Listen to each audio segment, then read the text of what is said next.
Também já aproveitando esse Tira Dúvidas, eu coloquei para gravar.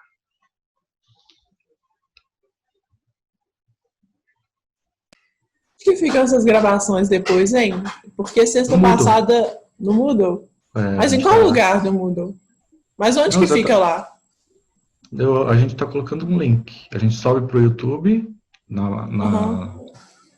na, na conta da pós, e depois acessa via link no Moodle. Pelo menos nas outras semanas tem ficado assim. Sempre Luísa, privado, só acessa quem tem o link. Via Moodle. desculpa, Aí Pedro. depois... Opa. Que o Pietro me explicou, Luísa, semana passada, que no link que a gente acessa no Moodle para acessar a aula hoje, está sendo substituído pelo link da aula de Ah, tá. dúvida. Ah, Aí, na massa. semana passada, eu consegui assistir a do Pietro dessa forma. Aí, É, porque eu tá. não fui na do Pietro semana passada também, não. Pois é. Desligaram a internet aqui do... Ah, Que eu tô numa área rural e aí tiraram o fio, desligaram a internet o dia inteiro para puxar para outro condomínio aqui perto. E aí foi bem na sexta, sem avisar. não. Mas bom demais. Valeu, Natália. Aí, acho que em algumas semanas, eu acho que não sei se o professor conseguiu gravar. Então, algumas eu acho dos encontros eu acho que não tem. Não tenho certeza, mas parece que foi. Porque às vezes são 2 encontros, 2 temas diferentes, ou 2 professores diferentes.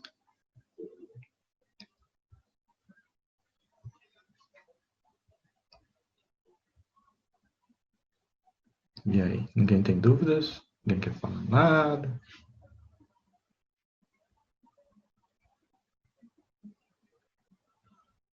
Sentiram alguma coisa em relação ao tema que era importante para o trabalho de vocês? Em algum aspecto?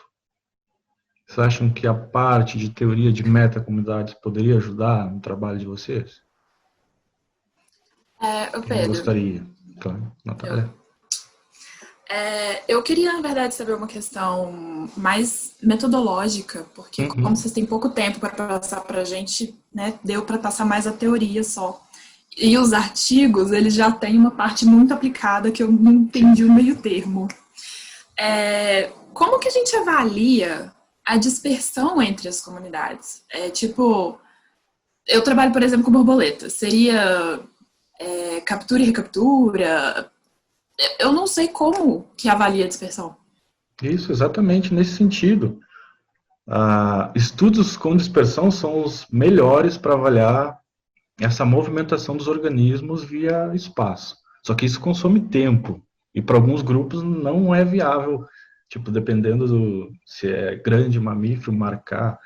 Então, o que a gente tem feito, os estudos têm feito, é utilizar, por exemplo, dados mais espaciais. Por exemplo, se você tem registro em determinada estação do ano da espécie em um sítio, e em outra estação, outros meses, você tem registro da espécie, você pode supor que houve essa conexão em algum momento.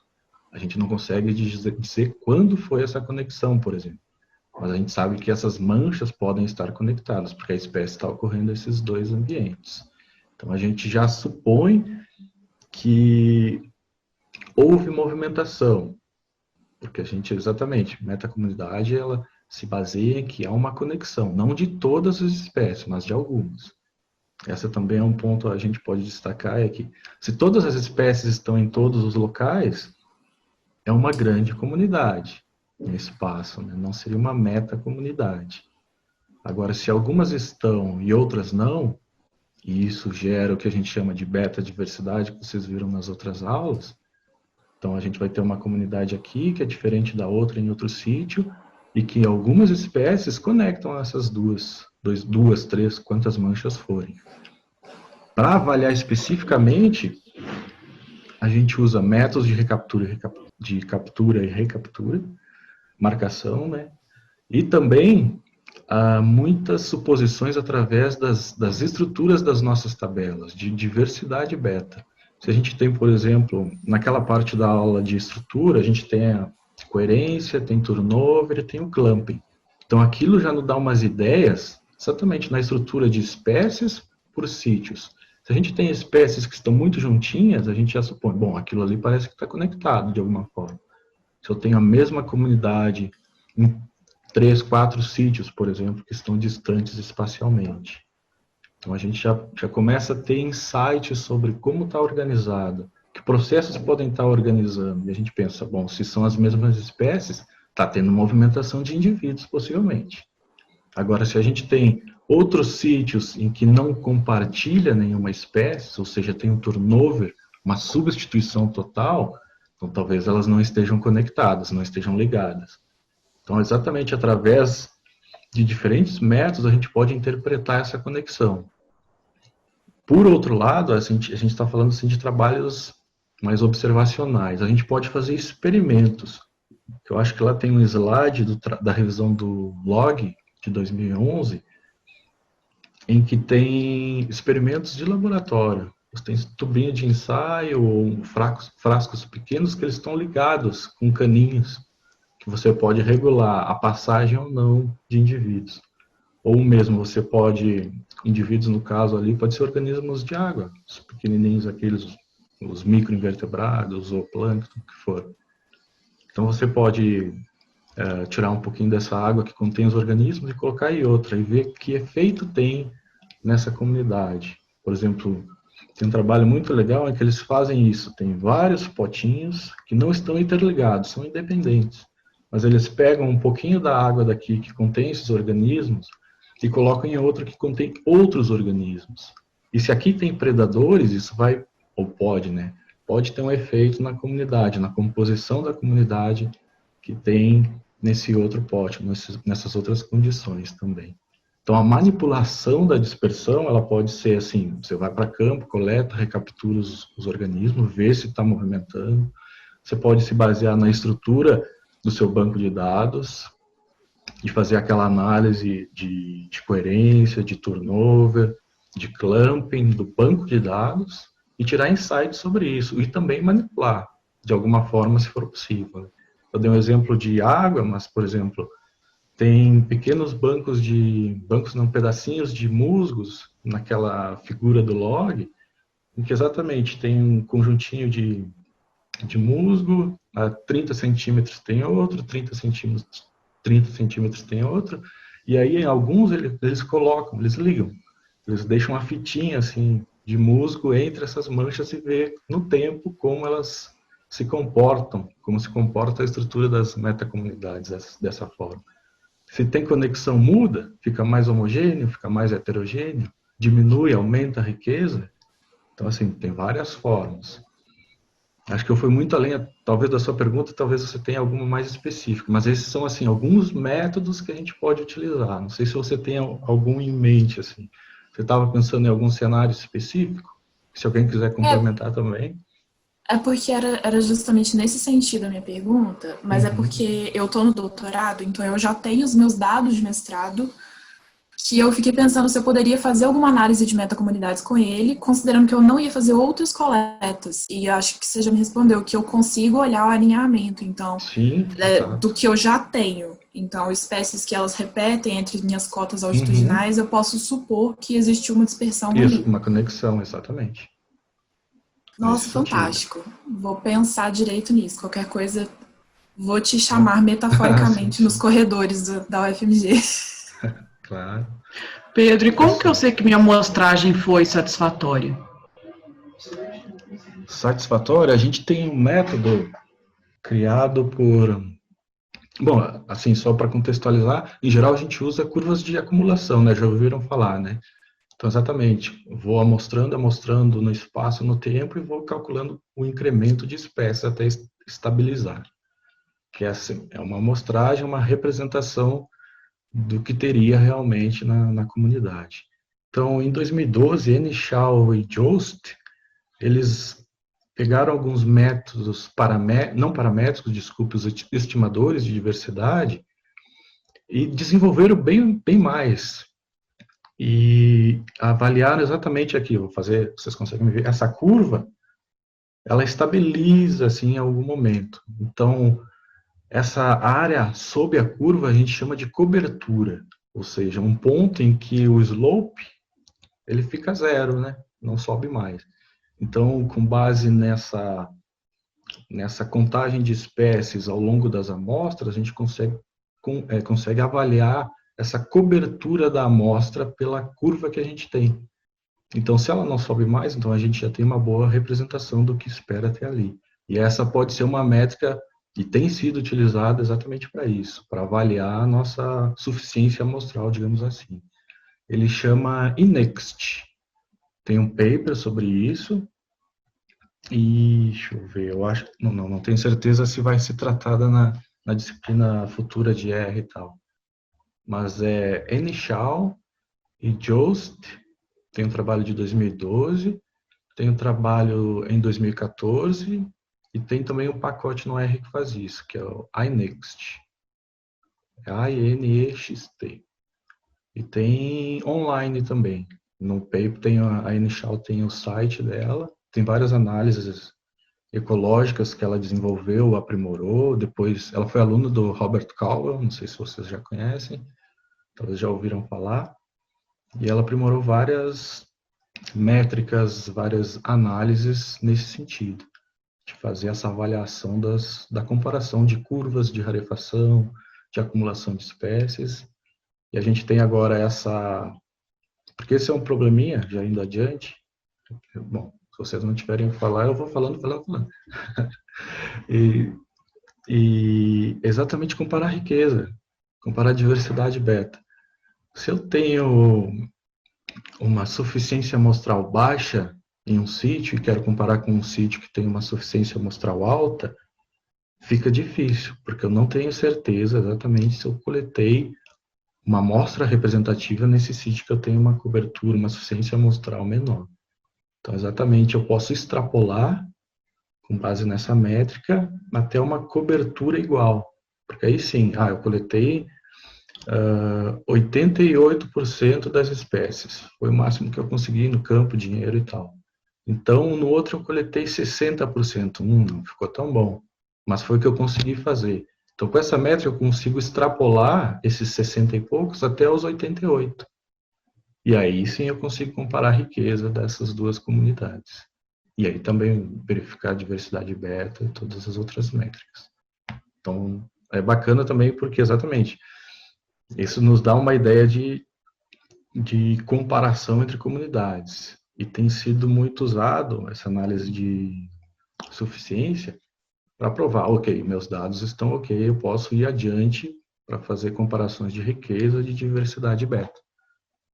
Exatamente, acaba sendo a base para a gente ter dados robustos. Essa avaliação dos dados prévia, que a gente em geral também apresenta nos artigos, na tese, na dissertação, para dizer, dado o tempo que eu tinha, dados os recursos financeiros que eu tinha, minha suficiência amostral foi tal. Mas eu consigo ter métodos para melhorar, digamos assim, essas estimativas, para comparar a riqueza, comparar padrões de diversidade. Beleza? O que mais? E dos processos? A Natália conversou ali um pouquinho sobre os métodos, mas e dos processos? Será que os processos por trás eles não encaixam? Franciele, diga. Depois eu queria falar, se você quiser dar sequência nisso que você já começou, depois eu só queria comentar que eu fiquei na dúvida mesmo em relação ao meu projeto de mestrado, assim, se aplicaria mesmo esse termo de metacomunidade. Mas se você quiser dar sequência, pode... Eu acho que se você quiser colaborar com o cenário do seu trabalho, eu acho que vale a pena que a gente já discute, se alguém tiver algo também para conversar. Acho que exatamente a ideia é tentar utilizar a aula para algo prático para vocês. Pode discutir nesse sentido, sim. Então, o que acontece, eu estou fazendo mestrado, né? E a gente está analisando o impacto do rompimento da barragem de Fundão lá em Mariana. E aí eu fiquei pensando se realmente se aplicaria esse termo de metacomunidade, porque a gente está analisando as comunidades perifíticas. Então, a gente trabalha com um grupo de organismos, né? Então, eu faço a análise dessas comunidades, então, são várias espécies, mas é de um organismo, um tipo de organismo só, e eu fiquei na dúvida se isso teria a ver com metacomunidade ou não. São várias espécies? É porque Você consegue chegar nesse refinamento? Algumas sim. a gente consegue chegar ao nível de espécie. Algumas a gente chega só a nível de gênero, mas para eu analisar a diversidade, eu estou classificando elas. Uhum.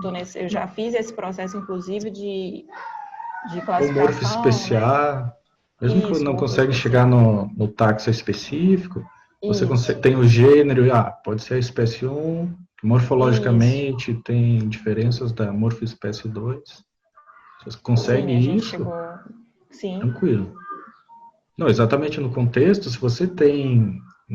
É difícil no contexto que você comentou, é ter o antes e o depois, né? Que seria realmente o a ideal. gente está trabalhando com um rio que, assim, teoricamente, que não foi, né, na verdade, afetado pelo rompimento, para ter como Que seria um controle do um real controle, que teria, né? porque realmente não tinha sido feito antes. Alguns pontos a gente tem o antes, que são dados do IGAN, né, mas Uhum. não sobre nada biológico, né, são dados mais de físico-químicos da água, Sim. assim. Não, mas eu acho que aplica, e principalmente os processos. Você pode ver o quanto a comunidade mudou, tendo como base, por exemplo, aquelas áreas controle, quanto que está diferente, e se, por exemplo, você tem amostragens ao longo de tempos, você pode ver se essa mudança na comunidade, ela se deve exatamente essas conexões que pode ter, de áreas fontes, de áreas controle, que podem estar mandando os indivíduos para essas áreas que foram impactadas. Entendi. Tem esse contexto. E aí você vai ter processos de dispersão atuando e de filtros ambientais, sem dúvidas, que pode estar interferindo muito. Então, assim, Foi o que eu tinha pensado mesmo. no contexto geral, a ecologia de comunidades, hoje, eu acho que a gente pode considerar já a ecologia de metacomunidades. É o que eu tenho me convencido cada vez mais. Assim, nos trabalhos de campo, a gente vai para campo, a gente está fazendo ecologia de comunidades, mas no contexto atual da teoria, a gente está fazendo ecologia de metacomunidades, principalmente. Entendi. Mais alguma coisa? Mais alguém? Luísa, desculpa. Vamos então. Luísa levantou um pouquinho primeiro a mão, e depois a Luana. Ô Pedro, primeiro agradecer as suas aulas, eu gostei muito, elas estavam ótimas, super didáticas, e foi muito explicativo, assim, estavam muito boas mesmo. E até o tempo, né, que foram aulas mais curtas, eu gostei muito. E a minha dúvida é mais com relação aos ambientes de fonte e dreno. Uhum. Como que a gente classifica, né, um ambiente como fonte e dreno? Com base só numa lista de espécies não tem jeito, né? Teria que fazer um estudo de genética. Como que seria isso, assim? É difícil, exatamente. É que essa ideia, como eu apresento na aula, são ideias que são reunidas de diferentes teorias. Se a gente pensa em teoria de biogeografia de ilhas, a gente tem exatamente, a gente sabe que é a fonte, o continente e as ilhas que recebiam essas espécies. Agora, no, no, no território, se a gente está pensando em fragmentação, em questões de uso de solo, é difícil, mas a gente pode ter algumas ideias. A gente tem, por exemplo, fragmentos menos impactados, que são maiores, que possivelmente têm mais espécies, e tem uma representação das espécies que potencialmente tinham ali em estado natural, a gente pode ter uma ideia de que poderia ser fonte. Só que tem também outras questões que a gente tem que considerar, é que a matriz, ela tem as suas espécies específicas, né, que vivem, que toleram essas condições, ou em termos gerais, que não estão nem aí para os distúrbios que a gente causa, ou que são causados na natureza. E elas ocorrem também. Então, isso traz uma incerteza, porque exatamente a gente tem outras espécies que não pertencem àquela comunidade da área de fonte, digamos assim, mas que também estão ocorrendo nas áreas que a gente está coletando. Então, a gente tem que ter sempre esse cuidado. E algo que a gente pode destacar também é que a gente sempre está trabalhando com um pool de espécies potencial. Então, a gente tem as espécies associadas a determinados hábitats, mas também a gente tem espécies sempre chegando, sempre se movimentando ao longo do espaço. Então, essa área de fonte, ela acaba sendo numa escala maior. Tipo assim, do pool regional de espécies que a gente potencialmente vai encontrar nos nossos sítios. Não são todos. Não são todas as espécies. E tem um trabalho bem legal que fala da Dark, que nem a série da Netflix, Dark Diversity. Depois eu deixo para vocês ir atrás desse tema, a hora que tiver um tempinho, porque ela é exatamente importante, porque ela questiona o que seria o pool regional de espécies. A gente fala isso. Comunidade local, comunidade regional, ou pool de espécies regional, que vai influenciar em quais as espécies potencialmente estariam nas nossas comunidades locais. Só que se a gente pensa ambiente aquático e ambiente terrestre, se a gente fala em comunidade regional, a gente vai ter todos os organismos, aves, peixes, anfíbios, répteis. Só que se a gente está trabalhando com uma lagoa, não vão ser todas as aves que eu espero encontrar na lagoa, porque tem aves que não vivem em lagoas. Algumas são aquáticas, outras não. Então, esse pool regional, ele tem esse déficit de que nem todas as espécies realmente ou potencialmente eu vou encontrar na comunidade local. Porque não tem condições dela viver ali. Já se adaptou para viver em outro ambiente. Então, essa questão fonte é bem complexa, mas vale a pena, sim, a gente começar a pensar um pouquinho mais. Então, tem questões por trás que são bem, bem importantes de pensar. E o dreno seria onde a espécie está desaparecendo. A gente coleta ali, em geral, com pouca abundância, porque possivelmente está chegando indivíduos de áreas fonte. Só que é difícil saber, realmente. Se a gente tem uma limitação que pode ser amostral, e a gente só tem listas de espécies, fica realmente difícil a gente saber o que seria a fonte, o que seria a dreno. Aí a gente tem que ir realmente com cautela para tomar algumas decisões ou indicar algumas conclusões mais fortes. Beleza? Obrigada. Agora era a Luana. Bom, eu também estou com dúvida com relação a se o meu trabalho também, se a metacomunidade ele pode ser aplicado dentro do meu trabalho de mestrado, porque eu pretendo trabalhar com distribuição geográfica de uma espécie de ave que ela é migratória. Ela se chama Sporophylla lineola, não sei se vocês conhecem, um bigodinho, popularmente conhecido como bigodinho. Ele migra para a nossa região aqui para o Sudeste, agora em novembro, fica por aqui até fevereiro, depois ele retorna para a região da Amazônia, ali, oeste, leste ali da Amazônia. E eu vou ver, assim, se as questões relacionadas ao clima, a mudança no uso do solo tem afetado essa distribuição da espécie. E eu fiquei pensando como que a teoria da metacomunidade poderia ser aplicada, ao meu trabalho. É claro, assim, se a gente pensar que ele está inserido dentro de uma metacomunidade, a gente pode pensar que a teoria ela também pode ser aplicada.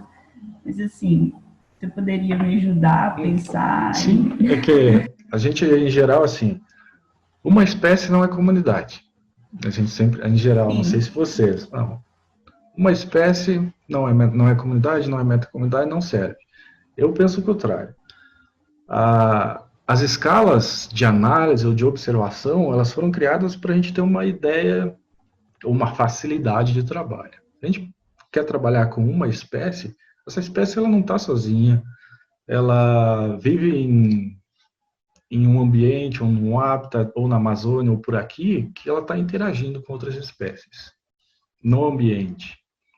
Então, assim, as ideias por trás, talvez os modelos específicos, eles não se apliquem diretamente à espécie, porque alguns deles, eles levam em consideração explicitamente as interações com uma segunda espécie. Se você não tem esse dado, talvez você não use diretamente os modelos, Mas a ideia por trás de filtros abióticos que você estava falando, ela é geral da ecologia, como um driver muito importante. Então, se você quer trabalhar com uma espécie nesse contexto amplo, você está trabalhando especificamente, talvez, com metapopulação. Mas as ideias de metapopulação, ou de metacomunidade, ou de meta-ecossistema que a gente tem hoje, são, em geral, bem similares. Porque a gente está trabalhando com movimentação. A ideia de que o que eu tenho em um local específico, ele é influenciado pelo que tem ali. Mas o que tem ali chegou em algum momento. Ou, ao longo do tempo, especiou uma parte dele ali. Então, a gente está trabalhando com conexão. Então, as ideias, se você pensa em filtros ambientais, então talvez você não esteja trabalhando com metacomunidade per se, que a gente está falando, porque você talvez esteja trabalhando com metapopulação, se a gente pensa nessas classificações. Mas a ideia é ir atrás dos processos. Que processos eu estou estudando? É filtro ambiental. Filtro ambiental você vai ter em metacomunidade, vai ter no nível de população e, bom, em todos esses níveis. Assim. Então, só a ideia é ir para os processos, talvez. Não sei se tendo assim, estou trabalhando com metacomunidade, com uma espécie. Talvez as pessoas vão te questionar. Mas a ideia por trás é de conexão, de dispersão, possivelmente, dos filtros que estão direcionando a população dessa espécie. Então, talvez você tenha também que ir para outras perspectivas, por isso que eu deixei também o link da aula do professor Ricardo, de metapopulação, talvez valha a pena você ir atrás, se já não foi. Então, que assim, são outros detalhes que a gente tem quando observa especificamente o nível populacional. Aí, quando a gente vai para comunidades, a gente já pensa em outras coisas, como interações interespecíficas. Então, se você quiser estudar uma espécie, talvez você possa trabalhar muito com população, mas alguns processos que também dependem da interação dessa sua espécie de interesse com outras. Quando ela chega aqui ou quando ela está lá na Amazônia, o que faz ela se estabelecer em um local ou em outro? Talvez sejam filtros bióticos, talvez sejam filtros abióticos. Eu acho que essa é a ideia que você está querendo responder, né? Então, esse pensamento, não tente ver assim, é isso ou é aquilo. Mas quais são os processos? Onde eu acho essas informações, essas ideias? Então, assim, vai ter ideias de conexão em metapopulação, em metacomunidade, em metaecossistema. Mas a gente só usa isso para separar, para ter, assim, um corpo teórico que nos guie. Estou trabalhando com metacomunidade, estou trabalhando com várias espécies. Talvez metacomunidade vai me dar as bases, as ideias principais. Se eu trabalho com uma espécie, talvez onde eu vou achar essas ideias principais? Em metapopulação. Mas tente sempre tentar buscar vários arcabouços assim, para ter ideias mais robustas, que às vezes a gente olha sempre para o nosso conjuntinho de ideias e acaba esquecendo o que tem do lado. E eu acho que esse foi o grande avanço da metaecologia atual. Porque a gente está sempre estudando o local, a gente tem que se preocupar com o que tem do lado, sem dúvida. Acho que essa é a ideia principal da metaecologia. Se a gente pensa em metapopulação, metacomunidade, metaecossistema atual. Beleza? Obrigada. Nada. E aí, pessoal, mais alguma coisa? Vocês queiram comentar da aula? Ou como vocês fariam para analisar uma metacomunidade? Acho que foi isso que eu acabei tirando da aula. Acho que a base inicial, que tem muitos estudos iniciais que avaliavam, bom, o que é nicho? É nicho que explica, ou teoria de nicho, né, de filtros, ou teoria neutra, relacionada mais à limitação de dispersão, processos estocásticos. A gente tinha sempre essa dicotomia que a gente chama. Quando surgiu, digamos assim, a teoria de metacomunidade. qual é o processo que explica. Mas, de fato, se a gente pensar, vários deles explicam, dependendo da escala que a gente está observando. Então, esse é um ponto bastante importante para a gente deixar evidente aqui em metacomunidade.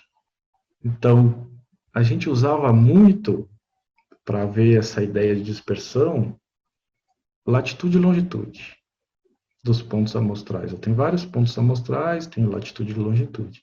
Logo, eu consigo calcular uma matriz de distância geográfica. Eu parto de alguns pressupostos. O que está mais perto, dois sítios que estão mais perto, eles podem ser mais similares em composição, porque as espécies conseguem chegar mais facilmente. Um sítio que está a 5 quilômetros do que dois sítios que estão a 100 quilômetros, por exemplo. Então, é uma matriz triangular de distância, simples. E a gente tem esse pressuposto, que sítios mais próximos vão ser mais similares exatamente porque estão mais próximos. E isso está relacionado com dispersão.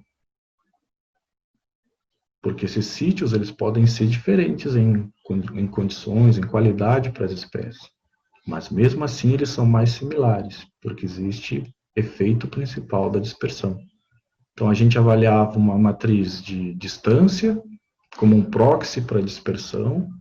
E bom, a gente vai para campo e mede, sei lá, altura de árvore, diâmetro, vai para as lagoas, os rios, mede condições físico-químicas da água e a gente tem a nossa matriz abiótica, né? Então a gente compara essas duas matrizes e vê qual delas explica mais. Essa era a ideia principal quando surgiu. E eram os métodos principais de análise. Explica mais as condições ou explica mais a distância? E aí a gente diz, não, se explica mais as condições, é a teoria de nicho que está explicando a estrutura das metacomunidades. Não, mas é a distância. Não, então está relacionado à dispersão. Então os filtros parecem não ser tão importantes para explicar os padrões de diversidade. Então essa é a ideia assim, de métodos de estudos também mais básico para avaliar dispersão e nicho, digamos assim. Que eu acabei, eu acho que não deixando tão evidente na aula.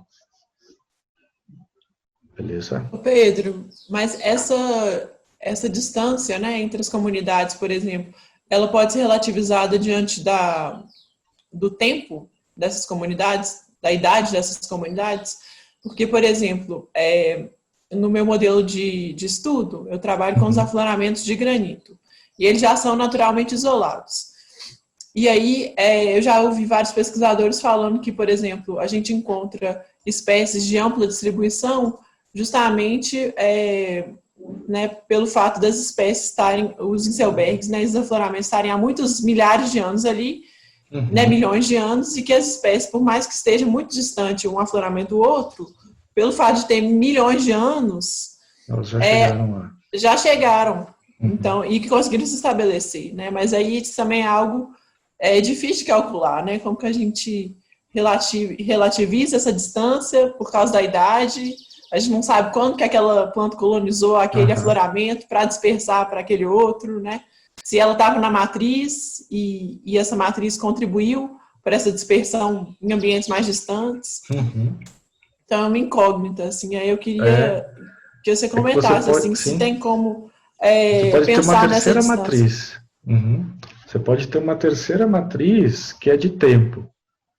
Em geral, alguns trabalhos que a gente sempre partiu dessa dicotomia nicho e neutro. Então a gente tem matriz abiótica, as condições que eu meço ali do hábitat, a matriz de distância, e eu posso ter uma terceira matriz a ser ponderada, se eu tenho, por exemplo, amostragens ao longo do tempo. Que assim, talvez fique talvez melhor, digamos assim, para entender. Tem amostragens ao longo do tempo. Então, assim, efeito temporal. Que, assim, falhar em milhões de anos não tem como ter amostragem, né? Mas se a gente tem, por exemplo, ao longo de anos, ao longo de meses, ao longo de estações, a gente consegue ver, então, o que muda do ambiente, ponderado pela distância, mas também ponderado por essa essa mudança temporal. Então, a gente vê o quanto tempo ele influencia nos nossos dados. E aí sim, a gente tem, por exemplo, a gente vai ter uma barrinha, tanto por cento é pelas condições, tanto por cento vai ser pela distância e tanto por cento explica o tempo.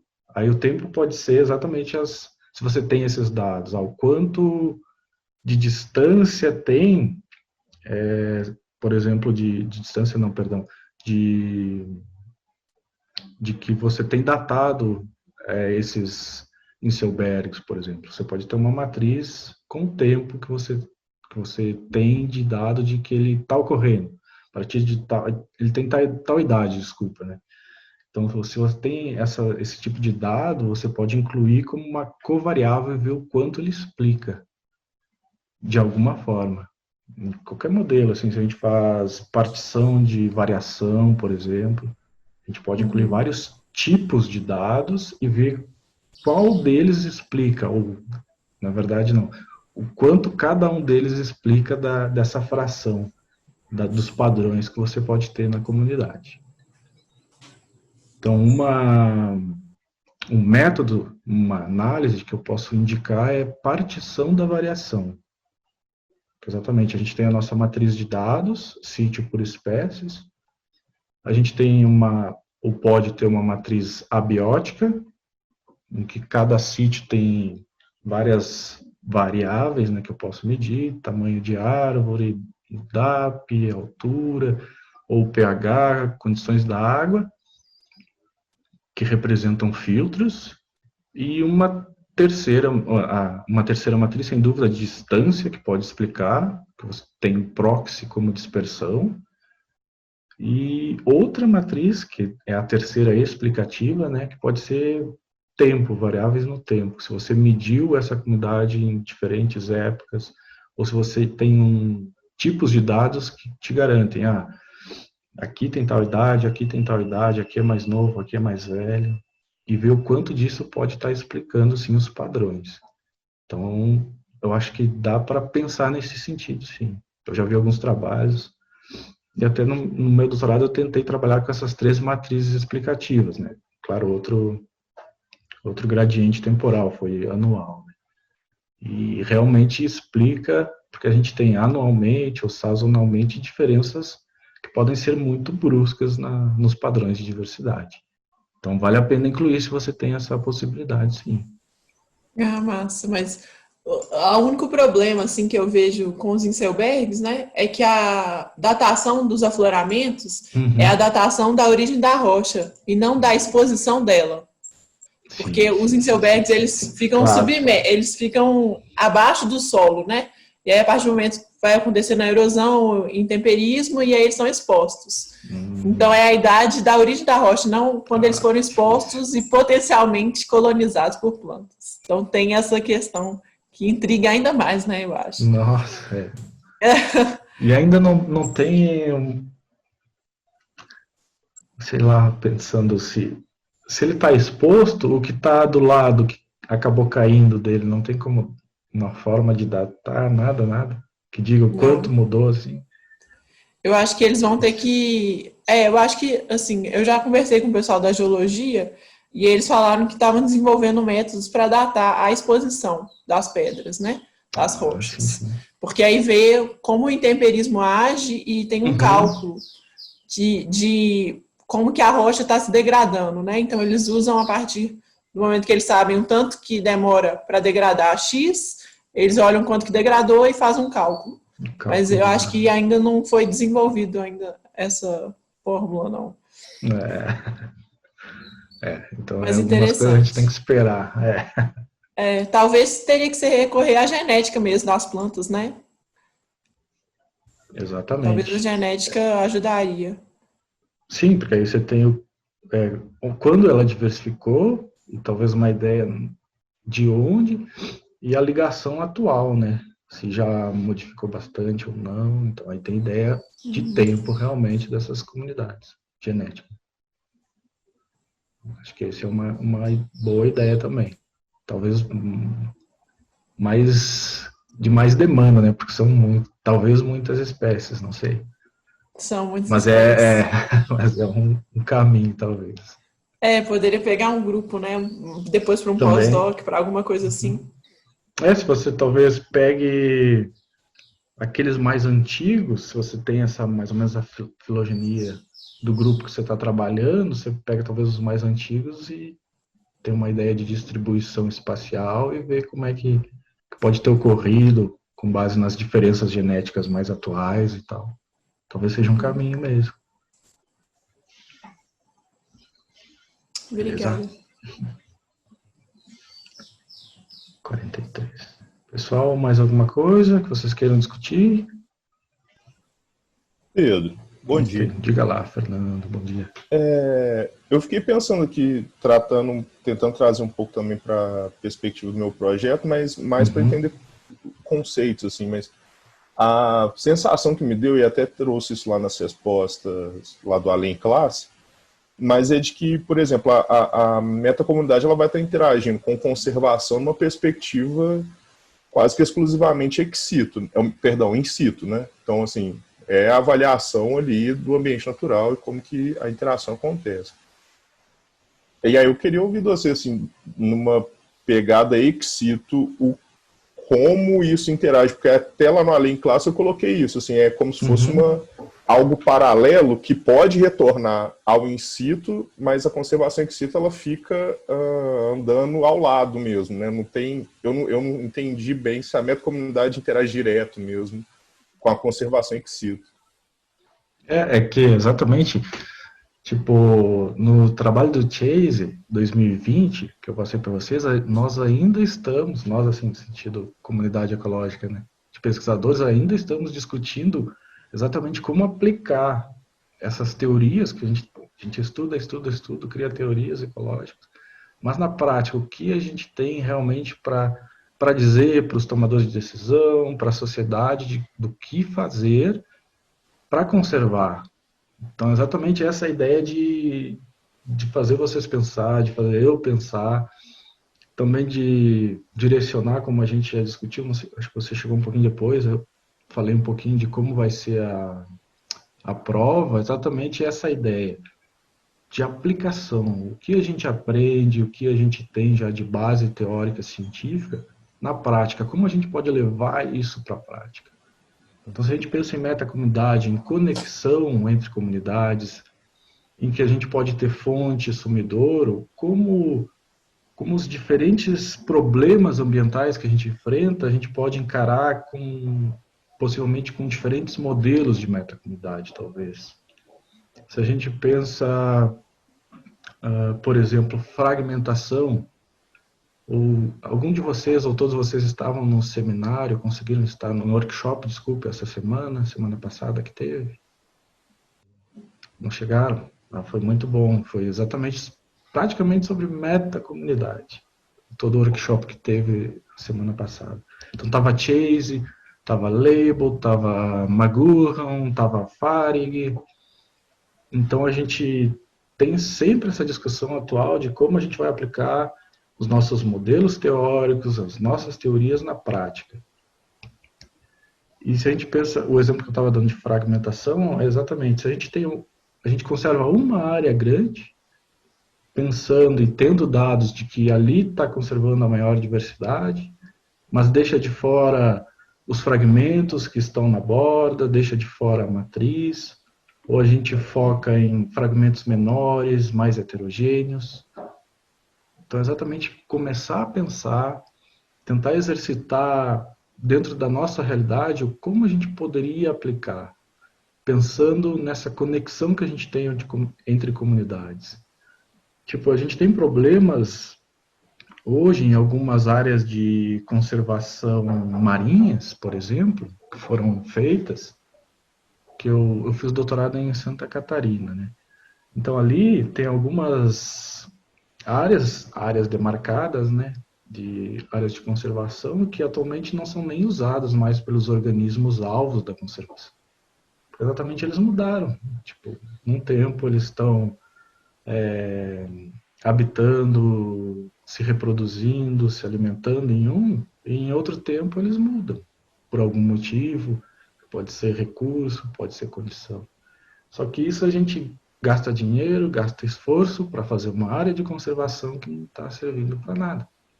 Não, tipo assim, foi um pouco duro falar isso, mas que não serve ao seu real propósito de conservar determinado grupo de indivíduos ou de espécies que não estão nem habitando mais ali neste momento, por exemplo. E a gente deixou de fora, digamos assim, desses planos de conservação, áreas que são habitadas também pela espécie.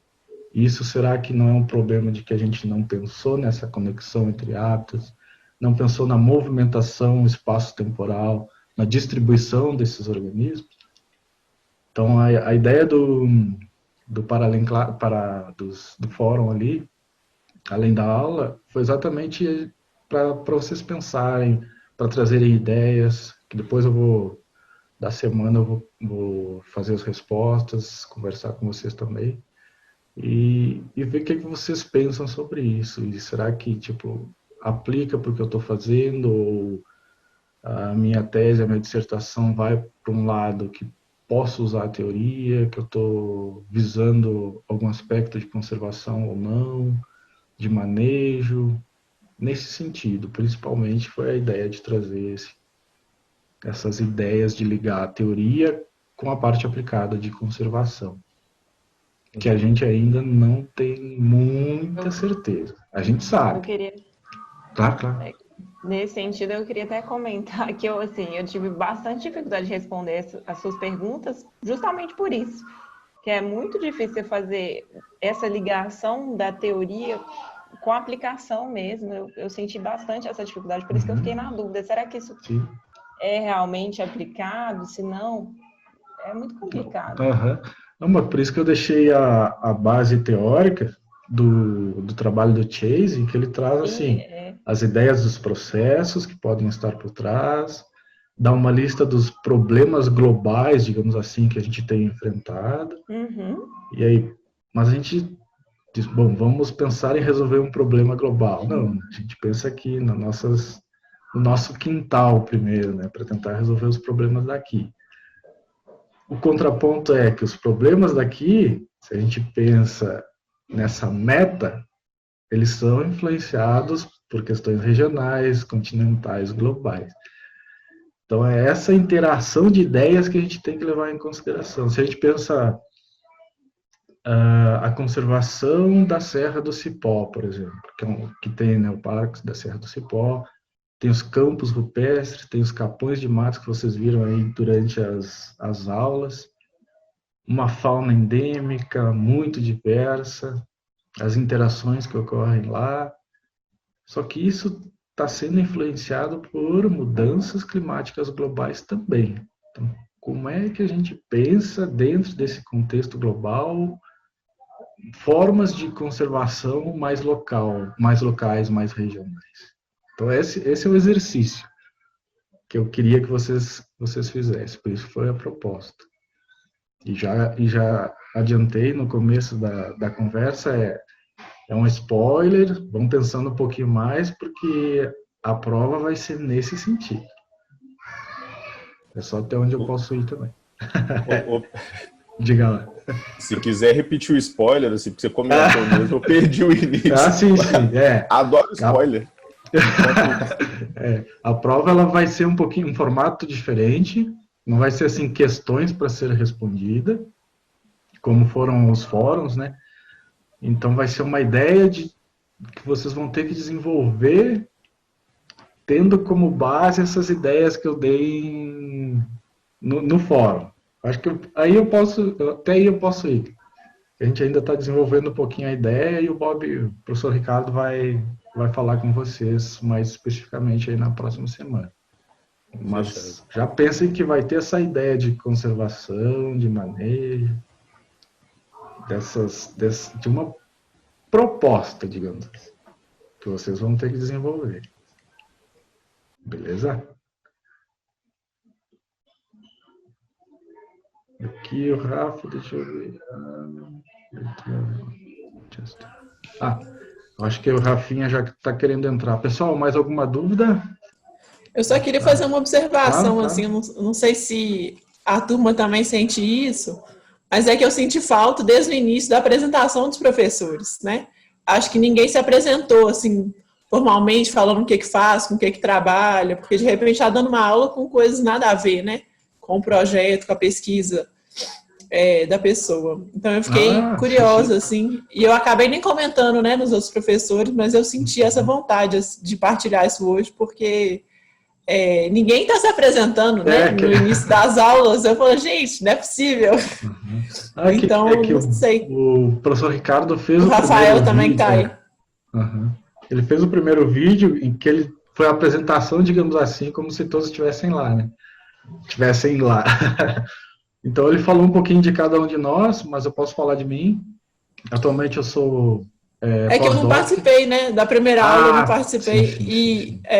Foi isso. Tá. Não, mas tranquilo. E também, como os materiais eles eram para ficar, para posteriori, a gente tinha esse balanço de tirar alguma coisa ou não incluir, né? Não, de fato, para que a pessoa que vai ver o ano que vem não tenha... mas isso aqui foi gravado há 3 anos atrás. É só essas ideias. Pelo menos da minha parte. Então, algumas coisas eu deixei de fora. Mas eu sou ali pós-doc no laboratório do professor Frederico, tenho supervisão direta dele e do professor Ricardo. Eu fiz doutorado em ecologia, acabei em 2015, sempre trabalhando com metacomunidade e de besouros escarabeínhos, besouros rola-bostas, também conhecidos. Então, eu trabalhei... o meu doutorado ele foi continente e ilha. Ali Florianópolis, quem já conhece? Já foi, não? Só ouviram falar? Então vocês estão perdendo. Então eu tinha, tinha o continente, áreas no continente e áreas na ilha. Imagina, metacomunidade pura. Talvez fonte, dreno. Então eu tinha esse sistema muito conspícuo em que eu trabalhei a estrutura da comunidade em vários anos, coletando no continente, coletando na ilha, em diferentes fragmentos, com condições diferentes, tamanhos diferentes. Fiz um experimento de marcação e recaptura com os bichos, então por isso que eu achei interessante quando vocês falaram desse método, porque realmente é o método principal de ter dados de dispersão de indivíduos, só que é custoso, é difícil, a taxa de recaptura em geral para alguns grupos é muito baixa, mas tem que ser feito. Então, eu tentei abarcar no meu doutorado exatamente todas essas ideias que a gente tinha de uma condição específica de continente e ilha, né, e ir atrás da dispersão dos bichos para integrar nas minhas análises. Aí foi parte taxonômica também, parte funcional, e também sempre trabalhei com diversidade beta, desde a graduação praticamente, ideias de sazonalidade, de gradientes, toda, digamos assim, essa base de ecologia mais relacionada com padrões e processos, mas de comunidades especificamente. Então, o que mais que eu poderia falar? Ou que vocês queiram perguntar, fiquem à vontade, ainda tem um tempinho. E atualmente estou ali no laboratório de ecologia de insetos, trabalhando com projetos do laboratório, com os PELDs, na Serra do Cipó, por isso que vocês veem muita propaganda, e é um sistema muito legal também, para quem conhece e quem não conhece, vale a pena. Não que os seus sistemas não sejam importantes, mas ali conhecer, até como turismo, é bem bacana. E a gente está trabalhando gradiente de elevação, por isso que a gente tem ideias de problemas globais que estão ocorrendo, mudanças climáticas, mas a gente tem pressões antrópicas ocorrendo, mineração, gado, transformação de uso do solo. Então a gente tem que estar sempre pensando em elencar diferentes ideias para estar explorando os dados, para estar entendendo melhor como as coisas estão funcionando e como a gente pode dizer, não façam isso, vá mais devagar aqui, vamos fazer diferente. Então, está propondo novas ideias de conservação ou de manejo, ou alertando que, aqui está mudando muito, aqui não está mudando, se a gente perde espécie aqui, não dá problema, ou dá muito problema. E o bacana agora, então, que a gente está entrando nessa fase de ter uma base de dados do clima e das comunidades, vários grupos, como vocês viram na apresentação do Fred, do professor Ricardo, de explorar padrões temporais também. Está fazendo, os projetos em si estão com praticamente 10 anos de dados já. Então é nessa ideia que a gente está se envolvendo agora para os próximos anos. Beleza? Então é com isso que eu trabalho. Trabalho com os besourinhos, mas, assim, é meu grupo PET, o meu grupo, mas também ecologia serve para qualquer organismo, né? Então a gente está aí para conversar com vocês, se quiserem. Então eu deixei meu e-mail lá nas apresentações, qualquer coisa, eu tenho Moodle, vocês podem entrar em contato, se tiverem dúvidas futuramente, fico à disposição, beleza? Se quiserem conversar mais um pouquinho, ou já ir para o Rafa, vocês me digam.